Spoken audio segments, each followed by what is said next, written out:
Buenas, buenas. Un nuevo episodio después de mucho de filosofía cotidiana. Un episodio menos formal de lo habitual, pero con un tema muy interesante, que es lo absurdo y la muerte en la obra temprana de Albert Camus, en la fase, como le llaman, que es la fase de lo absurdo, que se concentra en tres obras principales, ¿no? Es la novela El extranjero, el ensayo El mito de Sísifo y la obra de teatro Calígula.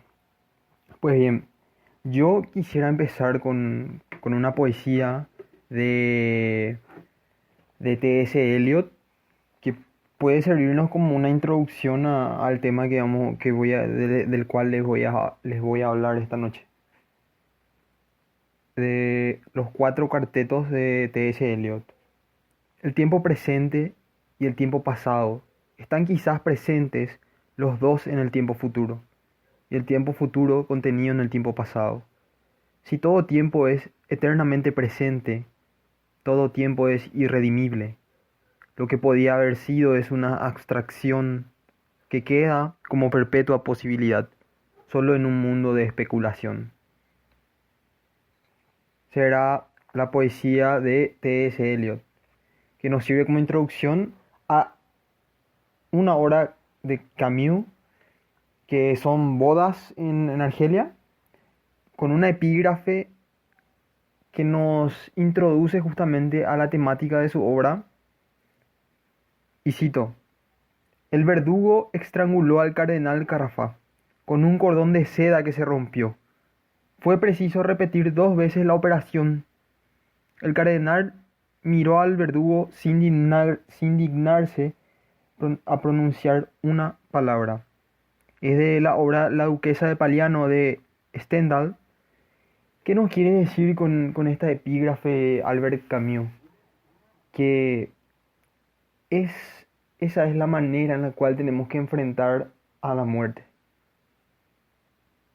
Este cardenal le miró a los ojos al verdugo y no le dijo nada. No le dijo una sola palabra. Mirar a la muerte a los ojos y decirle que se vaya al carajo porque no importa, porque es algo que va a pasar. Y sí, me estoy adelantando un poquito, pero esa básicamente es la consigna que nos tira en el mito de Sísifo. Más adelante, obviamente, después de desarrollar todo su punto de vista sobre lo absurdo, la sensación del absurdo, mejor dicho, porque lo absurdo no existe en el mundo ni en nosotros, sino en el espacio entre nosotros y el mundo. Ese es el absurdo, entre la incomprensibilidad de nuestro universo y nuestro deseo de obtener respuestas, de querer saber lo que es, cómo funciona, porque es así, esa, ese ferviente deseo interno de querer saber por qué se dan así las cosas. Justamente, en Calígula, el personaje principal, que es Calígula, Cayo, interpreta a la arbitrariedad suprema, interpreta, podríamos decirlo, al destino. Calígula es el destino que decide por la vida de todos sin mediar ninguna palabra. De hecho, tengo en mi mano el libro y voy a buscar una cita de Calígula que explica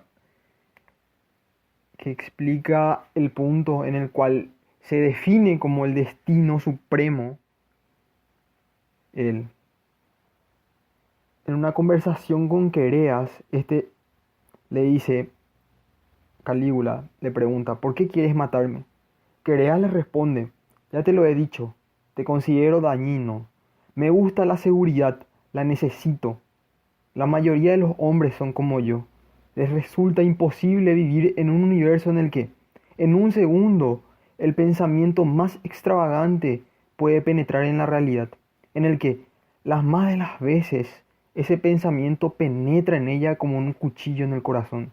Yo tampoco quiero vivir en semejante universo. Prefiero saber por dónde piso. Calígula le responde: la seguridad y la lógica no van a la par. Le responde Quereas: es cierto, no es lógico, pero es sano. Y continúa Quereas: No tengo nada más que decir. No quiero entrar en tu lógica. Tengo otro concepto de mis deberes como hombre. Me consta que la mayoría de tus súbditos opinan como yo. Eres un estorbo para todos. Es natural que desaparezcas.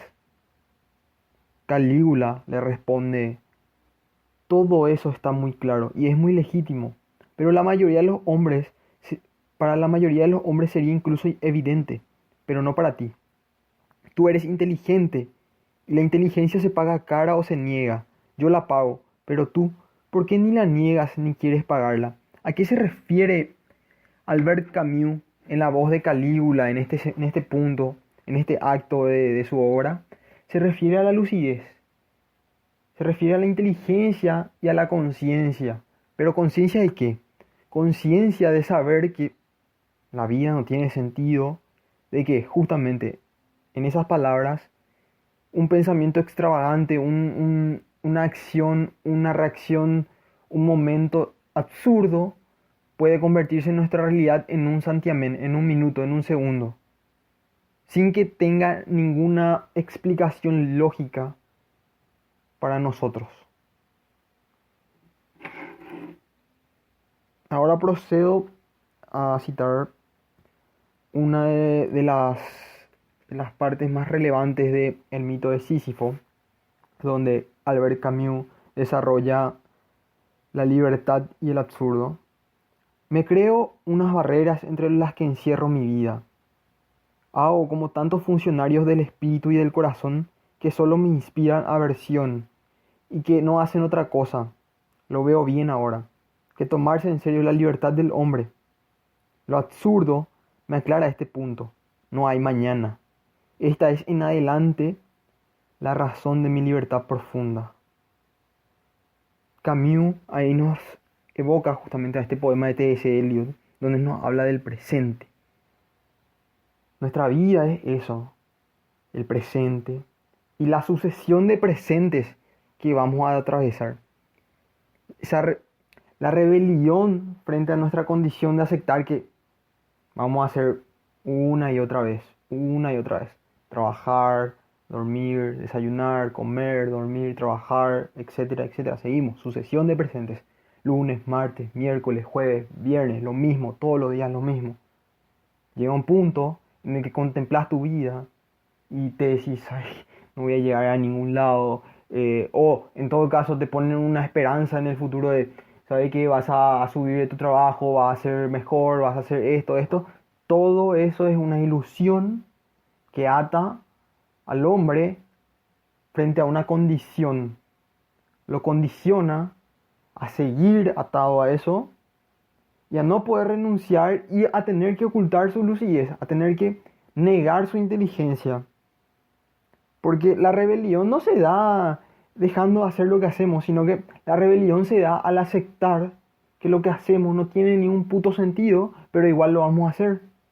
Y no lo vamos a hacer por una imposición, sino que por lo que queremos hacer, si queremos hacer, si no queremos hacer.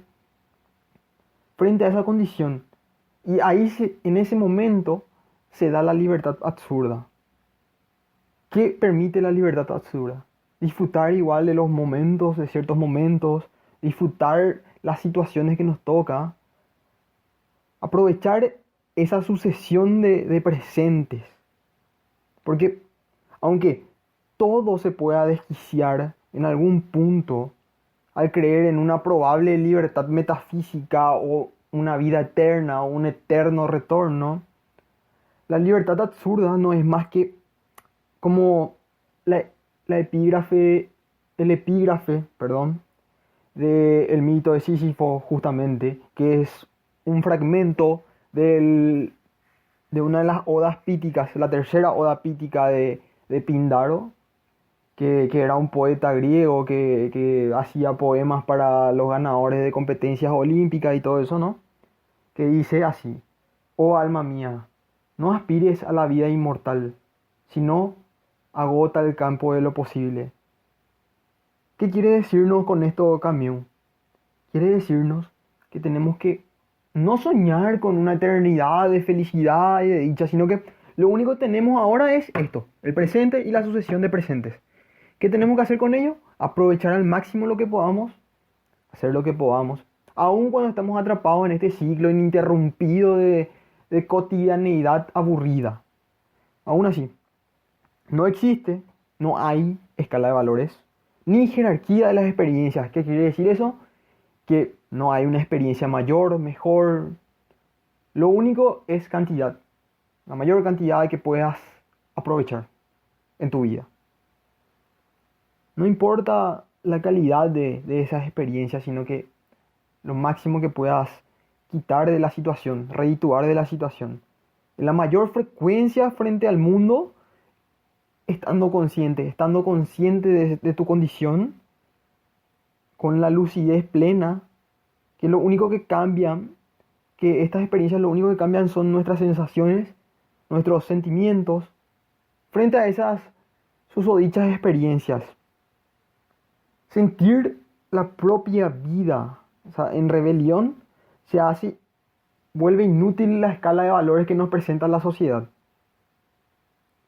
Y cuando Camus habla de funcionarios del corazón y el espíritu, creo que podrán denotar que es algo bastante directo, no un dardo a ciertas profesiones, digamos, que se dedican a lucrar con cuestiones metafísicas, etcétera. No, hasta ahí nomás.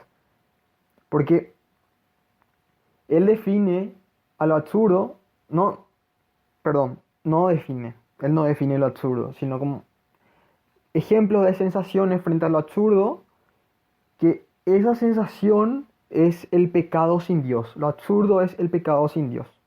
Porque nos sentimos en falta, pero no es un Dios en el sentido tradicional, ¿verdad? Es que nos sentimos en falta, aunque no hayamos hecho nada, aunque no haya pasado nada, y aunque no haya esperanza de salir del lugar donde estamos ahora mismo. Ponele que estás en un trabajo que detestás, o estás haciendo algo que no te gusta, y no puedes salir. Y no hiciste nada, pero te sentís mal. Y la conciencia puede sustituir en el conflicto al aceptar que no, nada importa y que esa escala de valores que la sociedad plantea como una obligatoriedad de saber que vos sos un inútil, vos no, vos sos una buena persona, vos sos una mala persona, etcétera, etcétera. Camus se enfoca en ese aspecto para desmitificar que la comprensión unifica la vida, unifica la condición humana.